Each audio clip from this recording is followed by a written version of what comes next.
the deep obsession with customers, how do you practically find that out? How do you drive that into even the organization?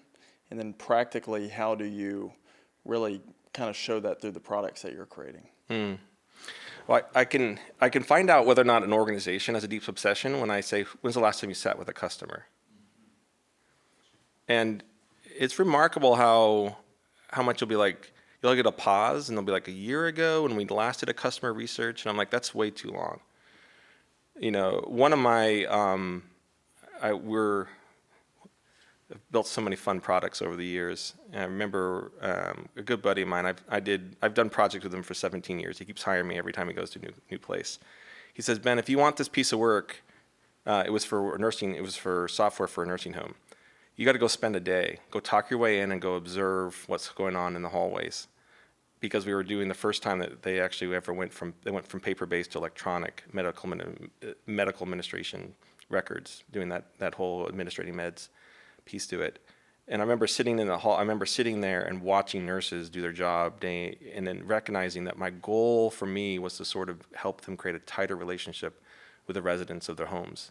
Because the more time they spent relationally, the deeper that sense of purpose for the nurse, but also the longevity of the individual, because we're built from a relationship perspective, but the work was getting in the way of relationship. And so I said, we have an ability to sort of change fundamentally the way that happened.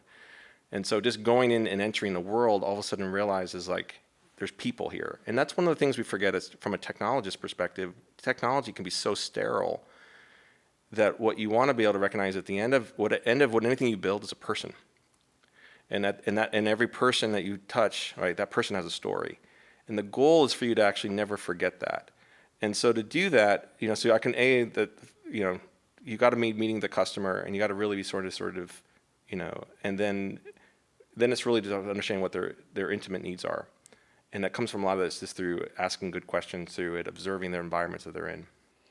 Yeah, that's brilliant. And I think even for us as a school, we tell everybody, you can't develop them if you're not willing to recruit them. Mm-hmm. And so I love that idea of, if you're not getting to know the story, if you're not spending time with them, you have no business actually trying to help them, because you're giving them something that they may not be asking for. Describe maybe for a listener the difference between Intevity and obviously Servant. I mean, both are consultants groups and focus specifically on technology. What's the difference between those two organizations? Yeah. Main difference between Intevity and Servant is really about what our market is. Intevity, my partner George and I, so I have one partner there. We had made a decision fairly early on that we weren't going to touch anything that was religious, social, or political, because we found that in the worlds that we were in, like those, well, I guess the world that we're all in, those three things can be really challenging for people. And so we had made a decision that we didn't want to step into that one. And in some cases, because George and I, we share a lot of things, but we don't share a faith. And what we found is that we're deeply passionate in the things that we believe in. And I find that in order for me to do good work, I have to be deeply passionate about it. Like one of the things that I'll talk to everyone at Servant is I said, you got to learn how to fall in love with the work you're doing and fall in love with the company that you're serving. Because when you do that, it brings something completely different out of you. And so we found that so we made a decision not to work in that market segment. And so when the opportunity really came, and it's a fun but longer story of really kind of stepping into Servant. George set me. He and I were chatting. He's like, Ben, I can just see how you're coming alive as you're stepping deeper into serving the faith community. And so we wrestled with it in a moment. We said, is this something we want to step out of? Because businesses make good decisions. Businesses make decisions. And you do want to hold yourself accountable to that one, because consistency in business is really important. But just because you made a decision doesn't mean you can't change it. What you got to do is you got to own when you change it. Too many times businesses make decisions and they don't own it, or they'll just pretend that they were always that way, as opposed to like you own the moments.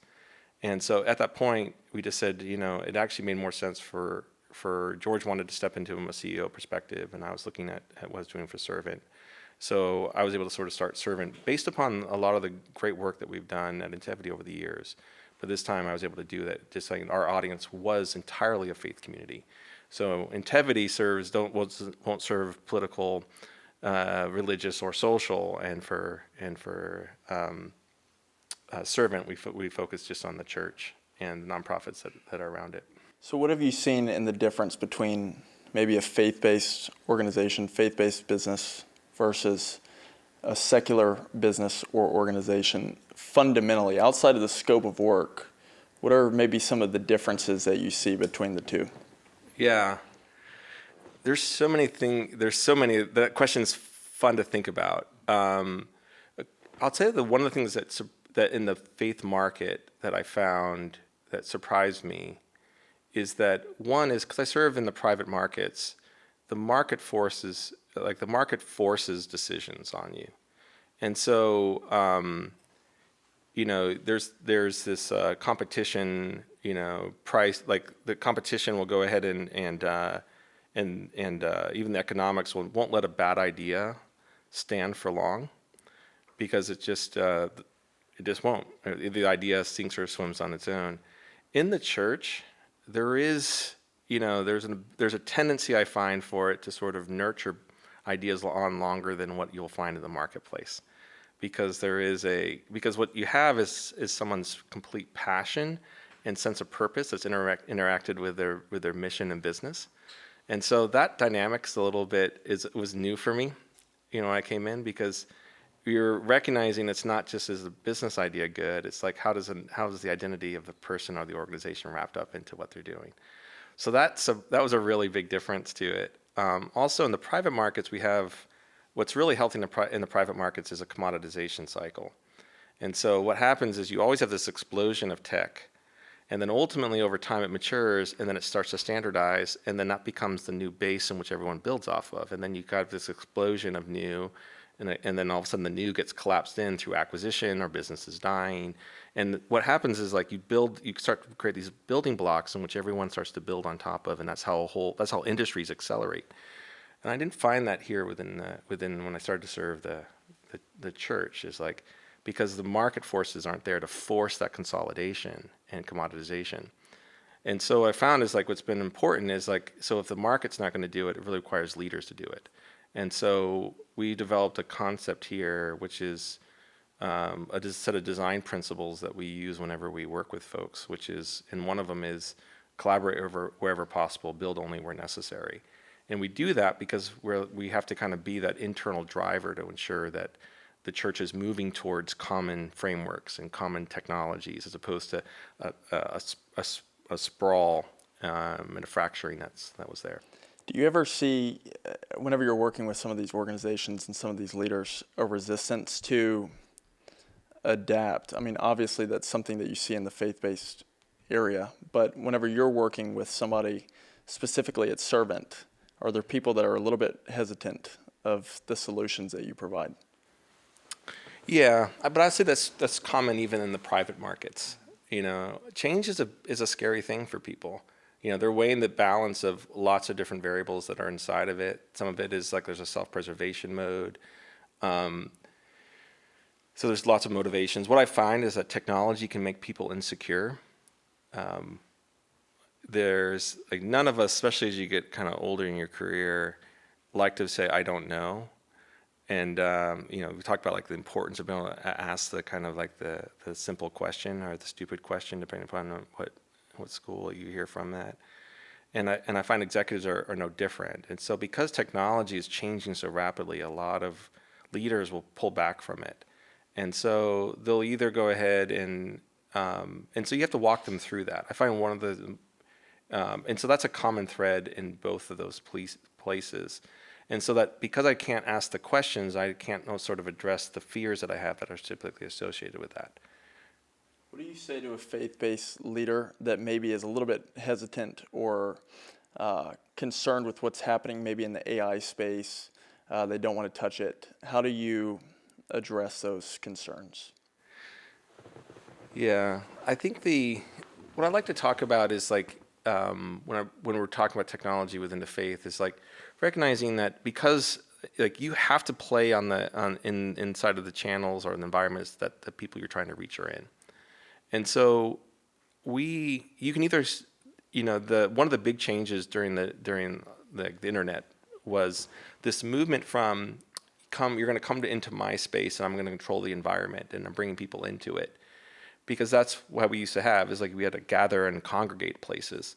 But what digital has done is it's broken that model out. So instead of people crossing the street and coming into your world, what you have to do is you have to cross the street and go into their world. And so what it means is you then have to play by their rules inside of their environments. In the late 2000s, like 2008, there was this whole what we call consumerization of IT. There's market cycles and trends that occur. And it was timed right after Apple started to really hit it big. And what they recognized is like consumers are being trained to expect more from companies on the digital experiences that they should expect, and also in terms of how they should perform and function. And so the consumer gets trained. All of a sudden, you used to only think about everyone had this slot of like, all right, I do this for my grocery, I go do this for my restaurants, I go do this for my church, I go do this for my bank. And they would sort of measure everyone in their own lane. That kind of got completely leveled. And so everyone was training everyone on what to expect. So because of that, you move from like bringing people in and controlling the environment to you got to cross the street and go to theirs. And when you cross the street, you're realizing that you're not just sort of like dealing with you as a church. They're not valuing you as a church. They're valuing you as a brand across their whole life. And so when I help walk through, going back to your question of like, what do I walk them through, is I try to help them with the fact that like, that's our reality.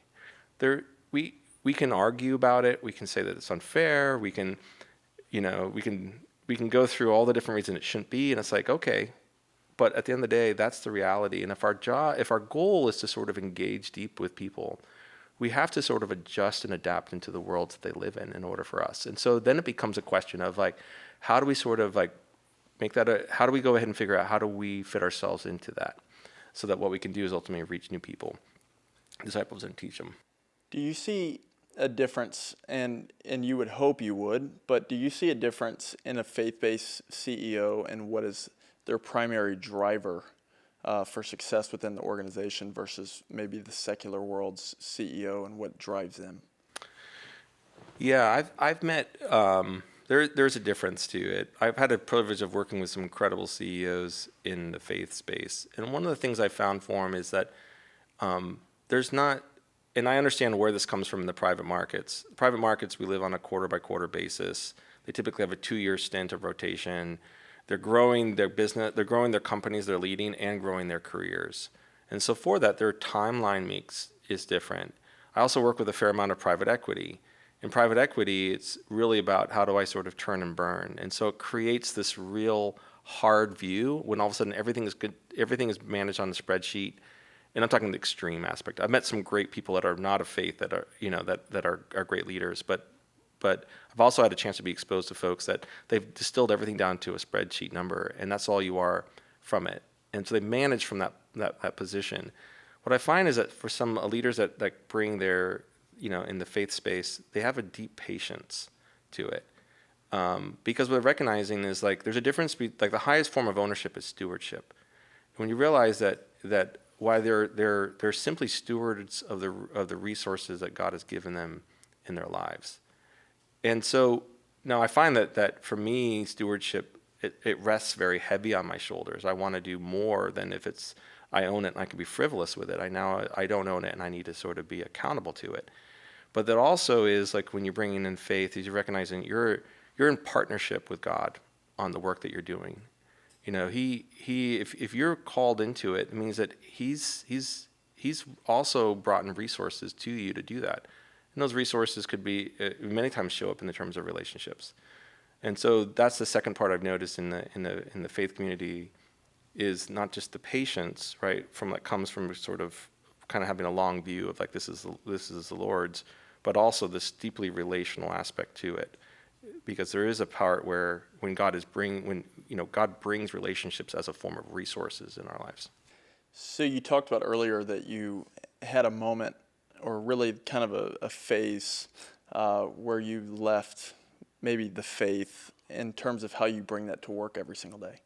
you grew up in church, but was there a moment that you can remember whenever you had this aha realization of, wow, I really have kind of veered off the path and what I'm supposed to be bringing maybe to the market and the clients that you're serving? That's an interesting question. I never really thought about it in terms of the way I did my work. There's several pieces in this one. One is like I grew up in a time period where, I don't say it was a period of time, but when I grew up, anyone that sort of proclaimed faith and work, they basically used it as an excuse not to do good work. It was like, you're going to buy from me because we're both Christians, right? And so I had this real, I had a real aversion to anyone that would do that kind of had faith in work. I was just like, all right, they're just playing at it. But everyone that I noticed that was actually of high level of excellence were the folks around it were secular. And so for me, it's like as someone that really valued excellence and performance, that's kind of what I was modeling myself towards, is what I saw in that case. And it really wasn't until like when actually was pre-servant, when God really started to open up my eyes and really, he's like, just because you haven't seen it doesn't mean it's not there. And so, and he's like, when we see things that have been kind of lost to the world, God asks us to reclaim it and redeem it. And so, like, how do we now sort of be bold in terms of raising up and saying we're a Christian company and we are operating at the highest level of excellence? Because otherwise, you're just ceding that ground, to that. So whenever somebody says to you, Ben, you can't fire me, I'm a Christian, or I thought this was a Christian organization, like what does that look like? How are you communicating? Yes, we're believers, but we're also called to be great stewards. How do you handle that? Yeah, that's a real thing, and I think a lot of Christian leaders and Christian organizations struggle with the performance management side. We're 3 years in, and we've had to have some of those conversations with folks. And I remember the first time that we were discussing it, I told the leadership team, I said, "This is like we're going to be fun. Like once we cross this Rubicon, like we're going to be forever different. And the question is, can we cross it in a way that still preserves who we are?" And I think that's a lot of and that's what that scariness of like what does it look like on the other side will hold back leaders from having it. And so we've developed language. I think language really helps people navigate difficult situations. And so what I found in performance management, a couple things. One is, as a leader, my responsibility is just to be clear with what my expectations are of people and clear of where I'm going. Like sometimes they're like, you'll make a decision to bring someone in and you have good intentions on it. You'll make it with a clear business decision on the why, the reason for it is, and then what you'll find as business moves along is that sometimes those assumptions change. And so you have to then navigate, what do I do now that I would say I wanted to start a line of business that no longer is valuable, or I had a thought on what I would need from a certain skill set, et cetera. And when you do that evaluation, we do that every year. We sit down and sort of say, well, what is the best for the organization structurally? Like, how are we thinking about our strategy and our processes and our structure in light of what we feel like we're called to do? And when that sort of translates into impacting people, you then have to sort of wrestle through that question of what do we do? Because you have two ways. You can either sort of shape the people to the organization or shape the organization to the people. And a lot of times, I especially see it in faith-based organizations, they're so people-centric as opposed to outcome-centric, or what is the missional-centric, I might say it that way. And so when I looked at it, I said, we're always going to chase the mission and calling that's on our lives. And to do that, we're going to have to, that's going to mean at times, what we need out of people is going to be different than what they can give. And so what my commitment is to be clear always, and then also to walk with them well. And so I want to walk with people well, even when that sometimes means that there's a break in our ability to work together. And so that's how we've developed that. And so when we sit down, we're being clear along the way, and then we have a whole way in which when, if either their skill sets are matching what our needs are, or their skill sets doesn't align with where the direction the company's going, we'll just have that conversation with them. This is kind of more of a fun one, but have you ever consulted an organization or business that has either hurt or killed the company? Oh man. Like, is that another way of saying is like, has my advice ever backfired on me? um, Trying to think through some.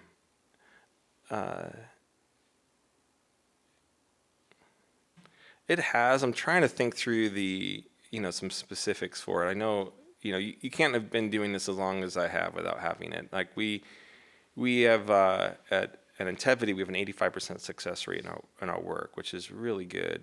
But it definitely means that we have swing and misses for that. And it could be just the fact that like it comes sometimes from a strategy perspective, and sometimes it comes from a failed execution. As good as you try to be, there's times where you just don't get it right. I'm trying to think if there was.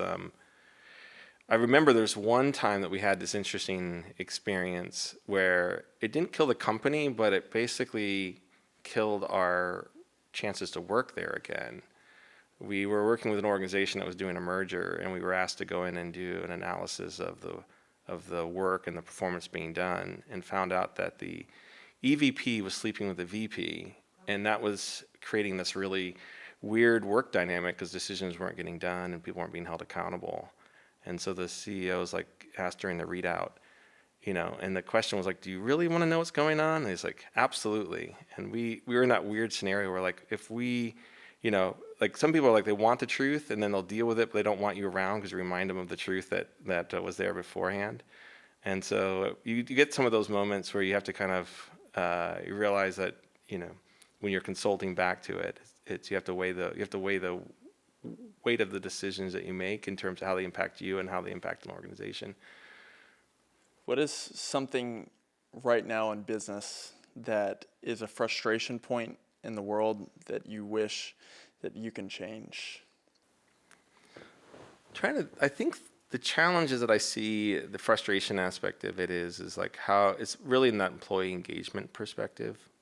I think that organizations are trying to really wrestle with this whole return to office and this virtual cultures. In that case, I've been in that space quite a bit, and I see some organizations that are just really struggling with that one. And that's an area like because we're talking about a disengaged employee base that's going on, which then is in the like. And I wish there was a way for more organizations to kind of. I wish organizations would pause a little bit more and say how do they really give a sense of ownership for employees. I think that's if I look at the relationship between employees and companies, there's kind of two ways that you can do it. My frustration is that most people sit in a transactional relationship, and transactional is all about value extraction. How do I take as much out of you as I can? Where the other opportunity for this one is relational. And so one of the things I've aspired to do, and it's called mutual commitment. It's how we've phrased it, which is how do we be where we're always sort of committed to give towards one another. And so there's that difference between transactional, which is I'm worried you're going to take from me, so I'm going to take from you first, to the concept of I can live fearlessly of giving first, and really sort of encouraging that kind of concept for it, because when you're committed to each other, you're going to give the best towards each other. But someone has to start first in that model. And then you want to put some structure around it to make sure that that's done in a balanced way and a sustainable way. But I think that having kind of watched the kind of the missed opportunities for organizations to really show their genuine commitment, and then boldly ask for that genuine commitment back, because it's that whole concept of you can't outgive God. Like generosity breeds generosity breeds generosity. And so that's certainly one area that I look at, because I'm more saddened by that, because I'm like, wow, you missed the opportunity to just create a culture where you invite people into being committed with you. And if you look at it, I also tend to be a long-term thinker when it comes to it. A good friend of mine said this. He's like, I'm not short-term greedy, I'm long-term greedy. And too many people look in they look at their numbers through a short-term lens, as opposed to like, if you have the patience, you got to make good decisions, because compounded, like the compound return on good decisions is really good. But if you can be patient with that, you can build a culture which you're both building and then getting something greater out of it than if you're sort of in the constant statement of quarterly transactional value extraction. I know that you have some amazing projects that you're working on. What is a project right now that most excites you? Well, first it's yours. So like Of course. that's like Easy answer. easy answer. That was a layup on that one, or softball there. So there's several things that I've been playing with that have gotten me excited, but what excites me the most is building a team. Like Servant is my most exciting project right now, because there's something about replicating yourself through a team that, and so what I think about it for each of the projects is like I could build a team that can actually be impacting hundreds of companies, and so but building a team is hard.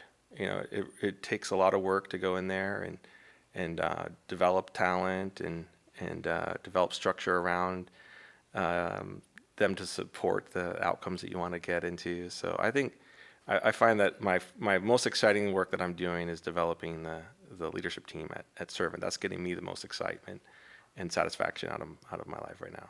Which I will say to anybody listening, I mean, the most phenomenal team across the board, and the talent that you've had in literally from some of the top companies and brands in the world that are now a part of what you're doing.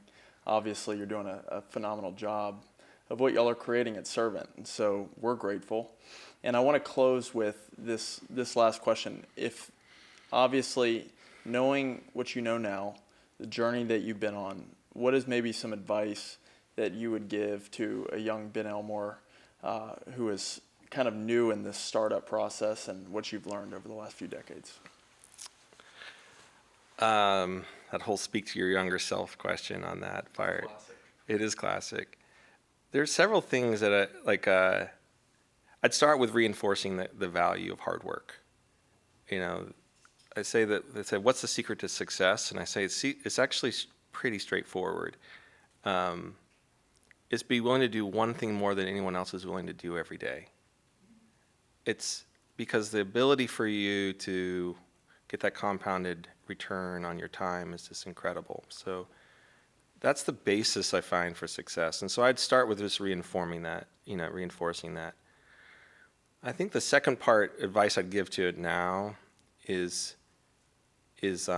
find a group of people that you can commit yourself to and run hard with them.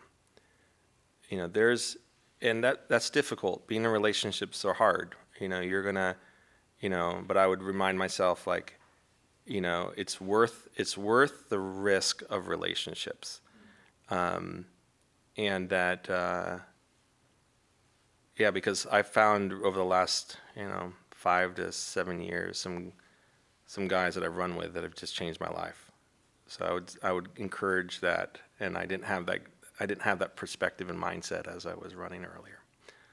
Yeah. Well, thank you so much for not only the company that you built, obviously for me personally, just getting to learn from you today, and hopefully more in the future. I know that our students that are here today are honored to be a part. So let's give it up for Ben. And thank you very much.